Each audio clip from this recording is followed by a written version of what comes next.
Mrs കേരളയുടെ 3 ദിവസം back breaking വർക്കായിരുന്നു. അതുകൊണ്ട് ഇന്നലെ ഒരു മസാജിങ് ചെയ്തു. ഇന്ന് ഒരു ഫിലിമിന് സോളോ ഡേറ്റിന് പോവാണ്. സോ ഒരു സ്റ്റൈലിംഗ് വീഡിയോ ആക്കാമെന്ന് വിചാരിച്ചു. ഈ അജ്രാക്കിൻ്റെ ഷർട്ട് ഉടനെ വീസ് ബൈ സത്രങ്കിയിൽ വരും. ഒരു ആർട്ടിസാൻ്റെ നിന്ന് നമ്മൾ സൂസ് ചെയ്യാണ്. And this bag is from Lavie. Actually ഇതൊരു ഓഫീസ് ബാഗാണ്. പിന്നെ എൻ്റെ രാജേഷ് വാങ്ങിച്ചു തന്ന ബാഗാണ്. ഞാനിത് പുറത്തു പോകുമ്പോൾ വല്ലപ്പോഴൊക്കെ ഇടാറുണ്ട്.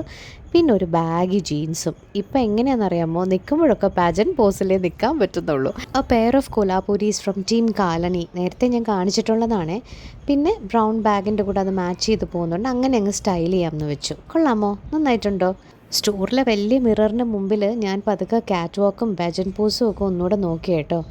പഠിച്ചത് മറക്കണ്ട, ഒന്ന് പ്രാക്ടീസ് ചെയ്ത് നോക്കാം. എങ്ങാനും എന്നെ സിനിമയിൽ എടുത്താലോ.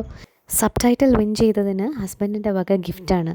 കുറേ നാൾ മുമ്പ് ഞാൻ ക്യാരറ്റ് ലൈനിൽ നോക്കി വെച്ച ബ്രേസ്ലെറ്റ് എനിക്ക് മേടിച്ചു തന്നേ. അല്ലാതെ ഇപ്പം എങ്ങനെ മേടിച്ചു തരാതിരിക്കും? സബ് ടൈറ്റിൽ വിൻ ചെയ്ത അന്ന് തൊട്ട് ഞാൻ എല്ലാവരോടും ചോദിക്കുന്നുണ്ട്, അല്ല എനിക്ക് എന്ത് ഗിഫ്റ്റാണ് വാങ്ങിത്തരുന്നതെന്ന്. ലുലു മോളിലാണ് ഞാൻ സിനിമ കാണാൻ പോയത്. മിറാജ് എന്ന് പറയുന്ന സിനിമയായിരുന്നു. ഒരുപാട് നാളായല്ലോ ഇറങ്ങിയിട്ട്. ഇപ്പം ആക്ച്വലി അത് പോകാറുമായി. അതുകൊണ്ട് രാവിലത്തേക്ക് ബുക്ക് ചെയ്ത ടിക്കറ്റ് PVRകാർ തന്നെ ക്യാൻസൽ ചെയ്ത് എനിക്ക് ഉച്ചക്കത്തേക്ക് റീഷെഡ്യൂൾ ചെയ്ത് തന്നതാണ്. ഞാൻ ഒരൊറ്റ ആൾ മാത്രമേ രാവിലത്തെ ഷോയ്ക്ക് ടിക്കറ്റ് ബുക്ക് ചെയ്തുള്ളൂ അത്രേ. എനിക്ക് ഒറ്റയ്ക്ക് സിനിമ കാണാൻ, ഒറ്റയ്ക്ക് യാത്ര പോവാൻ, പിന്നെ ഒറ്റയ്ക്ക് എവിടെയെങ്കിലും പോയി സ്റ്റേ ചെയ്യാനൊക്കെ ഭയങ്കര ഇഷ്ടമാണ്. ഞാൻ യൂഷ്വലി സോളിറ്റ്യൂഡ് ഇഷ്ടപ്പെടുന്ന ഒരാളാണ്.